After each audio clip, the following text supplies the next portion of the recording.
네, 코인키스입니다. 2025년 7월 5일 토요일입니다. 상쾌한 토요일 되시기 바라겠습니다. 9시 20분 지나고 있습니다.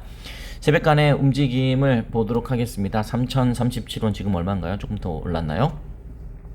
3037원 정도이고요. 그리고 오른쪽 보시는 것처럼 오전 9시에 리셋이 됐고 여러 가지로 또 다른 추가 상승 모멘텀을 기다리고 있는 그런 순간이다 라고 이렇게 말씀드릴 수 있겠습니다. 조급하게 생각할 것 없이 여러분만의 플레이를 하면서 잘 투자에 임하시다 보면 어느덧 여러분의 성과에 성큼성큼 다가가는 그런 모습을 스스로 느끼실 수 있을 때가 올 것이라고 저는 생각합니다. 이렇게 가격 따지기를 상당히 변동성 있게 하고 있다 이렇게 표현하는 것이 맞겠네요. 결국 시간이 지나면 지날수록 이란과 이스라엘 전쟁의 정점이었던 2667원이 단기 저점이었다 이렇게 말씀드릴 수 있겠고, 그러나 시간이 지나면 지날수록 다시 또 3038원 전 늘 말씀드리지만 가격이 떨어졌을 때 매력적으로 느낄 수 있게끔 여러분 스스로를 투자와 관련된 멘탈을 다시 한번 재정립시키는 것이 금리 인하 시대에 진입하기 전에 반드시 여러분께서 완성시켜야 될 그러한 투자 덕목이 아닌가라고 저는 과감하게 말씀드리겠습니다. 다음 주는 미국 하원의 크립토 위크로 지정되면서 암호화폐 산업에 매우 중요한 입법들이 본격적으로 다뤄질 예정입니다. 크립토 위크라는 것은 암호화폐 관련 주요 법안들에 대해서 표결을 진행하고 논의하는 주간이다. 암호화폐와 관련된 법안들 표결 진행 논의. 자, 부정적인 표결, 부정적인 논의가 아니라 긍정적인 표결, 긍정적인 테마, 주제, 긍정적인 논의. 말 그대로 암호화폐 저는 슈퍼가 붙기를 바라겠습니다. 이것이 과연 암호화폐 시장에 어떤 영향을 줄지, 특히 우리 리플, XRP에는 어떤 가격 변동이 주어질지. 리플과 관련된 직접적인 법안은 없어요. 그러나 직접적인 것 같은 간접 법안은 질비합니다. 그렇게 생각하시면 되겠습니다. 업계의 규제 환경을 획기적으로 바꿀 수 있는 중요한 변곡점이 될 수 있다. 세 가지 법안이 표결 예정인데요. 그 중에 첫 번째는 역시 Guaranteed and Enforceable Neutrality in Stablecoins, 스테이블코인 규제법입니다. 뭐냐면 미국 내 스테이블코인 발행자에게 연방 허가 또는 주정부 등록 요건을 부여하는 것이다. 됐죠? 스테이블코인 발행자에게 연방 허가, 주정부 등록 요건을 부여하는 것이다. 1대1 준비금 보유를 의무화하는 것이다. 이거는 우리에게 좋은 것이죠. 1대1로 준비금을 보유하고 있다. 리플 USD, 리플 스테이블코인처럼 규제 친화적인 프로젝트에게는 긍정적이다. 규제 친화적이죠. 리플랩스가 전 SEC장 게리 갠슬러가 진두지휘하는 SEC의 소송이 걸렸을 때는 소송 합의에 대한 조건으로 전 SEC는 천문학적인 벌금과 비용을 우리 리플에게 요구했지만 우리의 리플은 돈을 요구하지 않았습니다. 규제의 명확성, regulatory clarity, 규제의 명확성만 명확성하고 하나 더 있죠. XRP is not a security. 리플은 XRP는 증권이 아니다. 이 두 가지만 선언해달라. 그러면 우리는 바로 그 어떤 조건도 관계없이 합의하겠다라고 이야기했었습니다. 그만큼 이것을 이 합의의 선결 조건으로 내세울 만큼 리플은 굉장히 중요하게 생각하고 있었는데 이것이 이제 스테이블코인 규제법에 의해서 표결에 붙여지게 돼 있다 이 말입니다. 두 번째, 암호화폐 시장 구조 법안. 아까 제가 규제의 명확성, regulatory clarity라고 이야기했잖아요. 암호화폐를 증권이냐, 상품이냐 명확히 구분하기 위한 법적인 기준 마련. 전 SEC 의장인 게리 갠슬러는 XRP가 증권이라는 것을 증명하기 위해서 치사하게 1930년에 만들어진, 연도는 제가 정확하게 기억 안 납니다. 기억했는데 또 오랜만에 꺼내려고 하니까 기억이 안 나네요. 어쨌든 이 90년 전에 만들어진 이 하위 테스트를 끄집어 와서 진짜 어디 박물관에나 있을 법한 골동품 같은 그러한 법안을 끄집어 와서 증권이나 상품이냐를 따졌던 그런 때가 있었습니다. 더 웃긴 것은 이 하위 테스트를 대입을 해도 XRP는 증권이 결국 아니었습니다. 그러나 이제 암호화폐를 증권이냐 상품이냐 명확히 구분하기 위한 법적 기준이 마련된다. XRP가 지금 여러분의 니즈를 충족시키지 못하고 있는 이유는 여전히 0.1% 미만이지만 이 법적인 리스크를 완전히 배제시키지 못하고 있기 때문입니다. 그래서 SEC와 이 CFTC, Commodity Futures Trading Commission의 권한 배분 정리 정확하게 할 것이다. SEC 게리 긴슬러가 의장이었던 SEC 때는 이 Commodity Futures Trading Commission, 캐롤라인 팸과 영역 싸움을 했습니다. 영역 싸움. 이거는 내 영역이다. 아니다.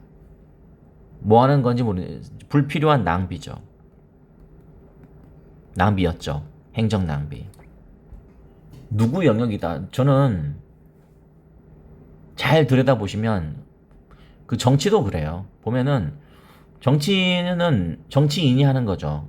근데 정치인은 국민을 위한 어떤 세력? 국민을 위해 있는 겁니다. 정치인은. 맞잖아요. 본인의 개인의 영달을 위해서 정치인이 되는 건 아니잖아요. 특히 정치 분야는 더더욱 그렇잖아요. 근데 가만히 보면은 이게 국민을 위해서 저렇게 하고 있는 것인지 아니면 본인들의 밥그릇을 위해서 하고 있는지 헷갈리는 때가 굉장히 있을 때가 있지 않나요? 저만 그런가요? 이것도 마찬가지 아닌가요? 행정 낭비죠. 왜 영역 싸움을 하고 있죠? 투자자 보호한다면서요? 문제입니다. 그런 게 말끔히 사라진다.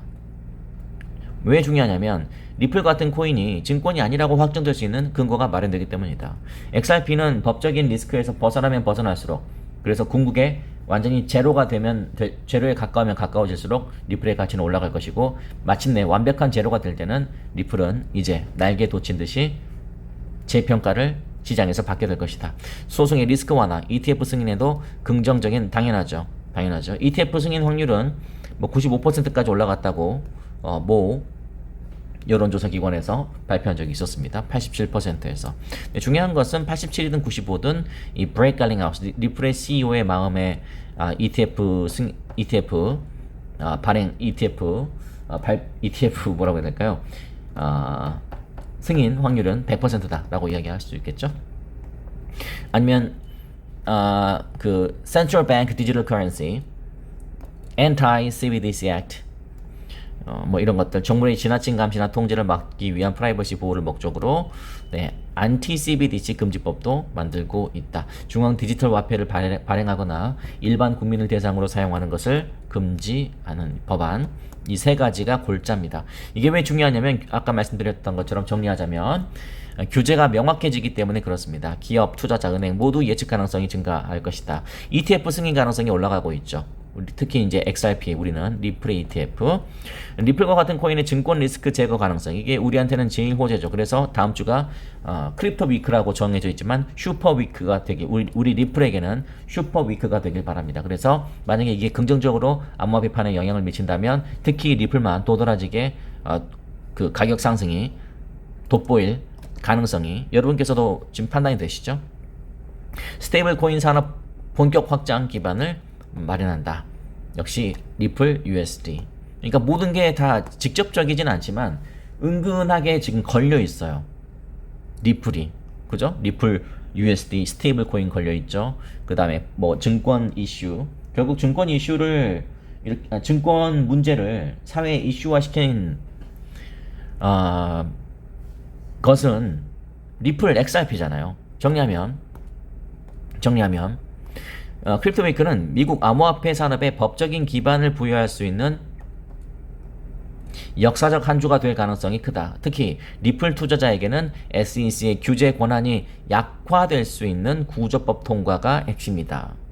SEC의 규제 권한 약화, 뒤집어서 얘기하면 규제 명확성, 이런 것들이 다음 주에 어떻게 피력될지 지켜봐 주시면 되겠습니다.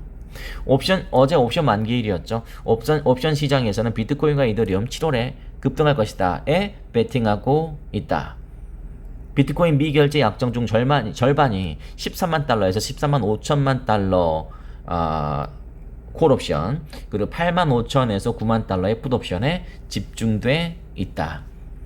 상승과 하락에 비슷한 수준으로 베팅하고 있다는 거. 그래서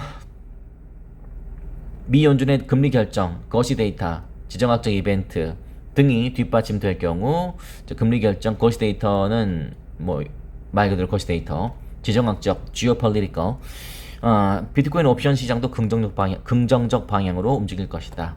그래서 지금 가격은 뭐 여러분이 뭐 불만족스러우시겠지만, 그러나 분명히 이것 역시 잔파도에 불과할 것이고, 그리고 물론 늘 말씀드리지만 방송 마무리하기 없어서 기회는 누구에게나 주어집니다. 그래서 저희 구독자가 지금 9만 4명입니다. 9만 4명.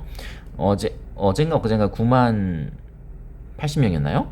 그렇죠? 80명만 떨어져 나가면 된다. 네. 76명 떨어져 나갔습니다. 이제 4분. 이 4분은 떨어져 나갈 수도 있고 안 떨어져 나갈 수도 있습니다. 그건 잘 모르겠습니다. 왜냐면 막판까지 버티고 있다는 뜻이거든요. 그러나 이 마지막 4분까지 딱 사라진다면 그때는 리플이 오를 것이다. 뭐 좀 약간 자학적이긴 하지만 그건 어쩔 수 없어요. 네. 그 여러 가지 인간 지표라고 하죠. 그런 것들은 은근히 있어요. 그러니까 리플이 오르면 조회수도 오르고 이 구독자도 올라갑니다. 제가 아무리 열심히 해도 그건 상관이 없더라고요. 물론 제가 덜 열심히 해서 그럴지도 모르겠습니다. 근데 저는 할 만큼 했던 기억도 있습니다. 리플 383원일 때, 386원이었나요? 리플 맞네요. 383원일 때, 이때 방송을 무려 7번에서 8번 했으니까요. 회원 방송까지 하면 10번, 하루에 10번씩 방송했습니다. 진짜 제 업무하다가 2시간 하다가 방송하고, 2시간 하다가 1시간 하다가 방송하고, 거의 그런 식으로 했어요. 네. 그래도 이때는 뭐 조회수는 뭐 형편없었고, 뭐 구독자도 뭐 몇천 명씩 빠져나갔습니다. 그래서 제가 열심히 하는 것과는 무관하다고 생각하고, 모든 건 다 가격이 결정하는 거예요. 그래서 아쉽지만 마지막 4분 버티실 건지 나가실 건지 여러분께서 그것도 한번 지켜보시기 바라겠습니다. 네. 여기까지만 하시죠. 여러분 진심으로 감사 말씀 드리고요. 토요일 편안한 토요일 되시고요. 저희 그냥 그 진정성만 봐주시면 저는 더 이상 바랄 게 없습니다.